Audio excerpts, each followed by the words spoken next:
I have been dieting since I was 15 years old. That was 1978. I didn't even have a diary yet. I was a teenage girl already convinced that my body was the problem. By the time I was writing my diary in my 80s, in my 20s and the mid 80s, I had already been at this for nearly a decade. If you were born in the 1960s or 70s, I have a feeling you know exactly what I'm talking about. Today, I want to talk about the 3 biggest mistakes that I made on keto. Mistakes that actually kept me spinning for years. And I promise you, at least one of them is going to feel uncomfortably familiar. I'm not a doctor. I'm not a nutritionist. I'm just a woman in her 60s who has spent the better part of 4.5 decades trying to figure out why nothing works and finally understand the why. And I've been doing some version of low carb or keto for the last 8 years. And I'm still on the journey right now, not at the finish line, not looking back from some perfect place, right in the middle with you. So if you're a chronic dieter and if you feel like you've tried everything, lost the same weight more times than you can count, and you're still out here fighting like it's your last breath, this one is for you. Let me give you some context because I think this will matter.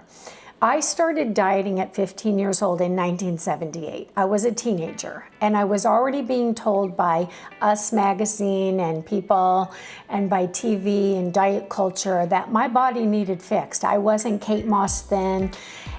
In my 20s, I was writing down in my diaries pages and pages of Monday morning plans, counting calories, promises to myself. It was 1987. I was 24 years old. I should have been just out having fun. I was working out the Jane Fonda tapes in my living room, eating low-fat everything, and wondering why I just couldn't get it together. What I didn't know at 24, that I wasn't failing the diet was actually failing me. Now fast forward 8 years and I found keto. And honestly, the first 4 years were incredible. The weight came off, I could see the inflammation down my face, I felt clear-headed, the brain fog was gone, I had finally cracked the code, I thought.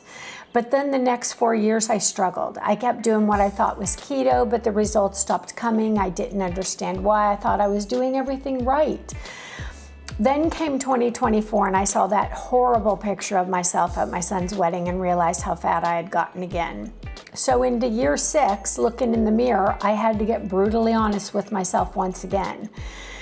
I was fat again, not a little, fat, bad attitude, and I had spent years convincing myself I was still on track. I was eating oatmeal, what they fatten cows up with.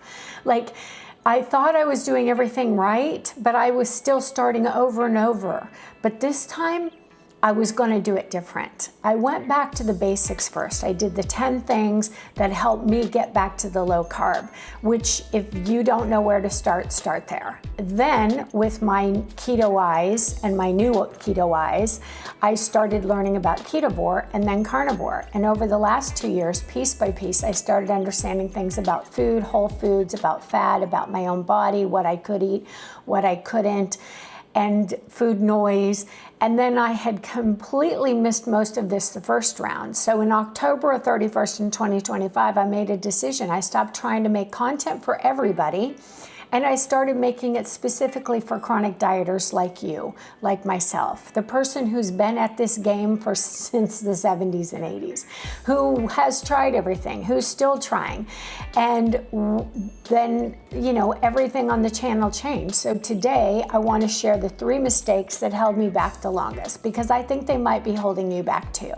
Mistake number 1, fearing fat and eating low-fat diet food. This one goes way back to those diaries. If you grew up in the 70s and 80s, you were absolutely marinated in this message as much as we loved our shoulder pads. We were told fat makes you fat clogs your arteries, fat's the enemy. We ate fat-free everything. We bought snack wheels like they were health food. We put skim milk in everything. We thought we were being so good, tracking, counting calories, staying under 1,000 calories or 500 calories. We knew what it took to lose weight, right? And that part still makes me angry because we were lied to. The low-fat movement wasn't born in a laboratory. It was born in a boardroom of old white guys. When the food companies removed the fat from their products that tasted like, they didn't want it to taste like cardboard, they had to replace it with something. So what'd they add? Sugar. So here we are. They marked it as healthy and we all believed it, because why would they think we were being lied to? And we carried that fear straight with us into keto. I know I did. I was doing keto, but still reaching for the low-fat options out of pure 1980s instinct. Fat's the enemy. Fat isn't fuel. Full fat isn't real food. That was a concept that I had to completely relearn. And after 4.5 decades of being told the opposite, mistake number 2, thinking keto is just about cutting carbs, not about eating real food. When I first started keto, that's basically how I understood it. Keep the carbs low, you're doing keto, you gotta be 20 to 50 grams, and then you're done. And in the beginning, that was enough to see results. But what I missed, and what it took me years to figure out, is that keto was never meant to be a processed food diet with a different label. And that's exactly what keto products are. They're junk. Go walk through any grocery store right now. Keto cookies, keto bread, keto cereal balls, keto ice cream, keto chips, all lies. I ate it all proudly and thought I was doing so good because the label said keto. But here's what nobody told me. Your body knows the difference between real food and a science experiment. And we've been those guinea pigs for far too long. And those products are just full of seed oils, artificial sweeteners, things we can't pronounce. And for a lot of us, especially those of us with decades of chronic diet history, the stuff that quietly stalls us and derails us and keeps us stuck in this place of frustration, is real keto, the kind that actually works, is built on real food. Meat, eggs, butter, animal fat, vegetables that grow above the ground. Things that existed before the factories got involved and the old white guys in the boardroom. That was the piece I was missing during the years of struggling for those 4 years. I was low carb on paper and still eating food that just wasn't working for me. And finally, mistake number 3, trying to be perfect instead of consistent. This is the most personal one for me. I am recovering from an all or nothing thinking. And if that phrase just made you wince a little, welcome to the club. Hi. We're friends now. Here's how it used to go for me. I'd be doing great, really great, and then something would happen. I was low on the scale. I felt good. I thought I had it in control. A stressful week, a social event, a bad day, and I'd eat something off plan. Then next thing I know, I ate the whole box of Wheat Thins, a pint of Haagen-Dazs. And instead of just shrugging it off and getting back on track at the next meal, I would spiral. One slip turned into that entire box.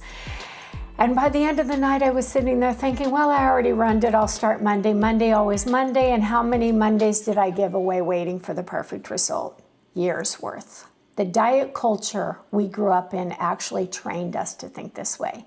Diets had rules. You were either with us or against us, on the wagon or off it. There was no middle ground. But I can tell you consistency over time beats perfection any day of the week. And one rough meal doesn't erase your progress. Getting back on track at the very next meal is not a failure. That's the whole game.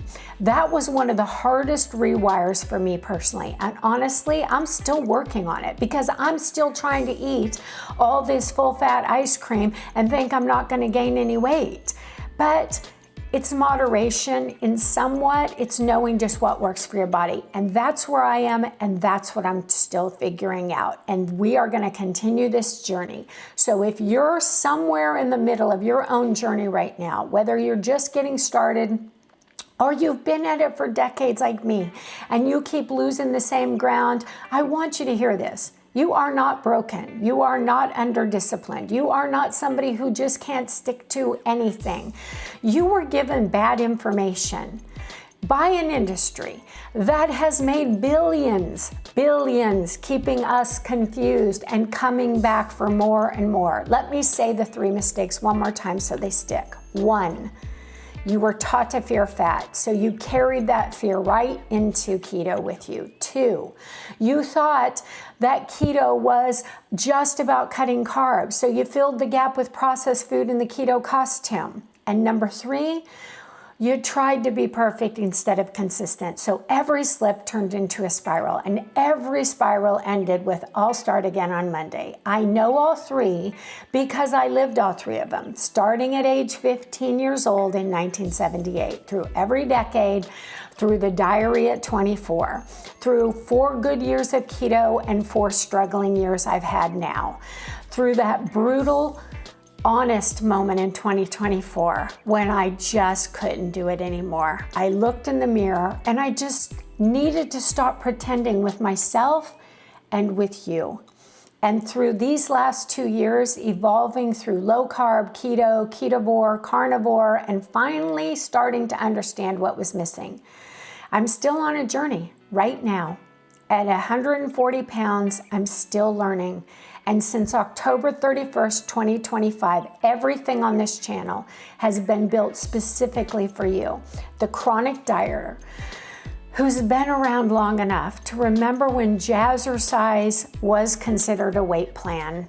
The low carb basics, the keto deep dives, the ketovore experiments, the carnivore questions, it's all here. If that sounds like the content you've been looking for, hit subscribe and start watching. I made those videos for you. I made them to help people like us. I'm Karen. I'll see you in the next video. Take care, guys.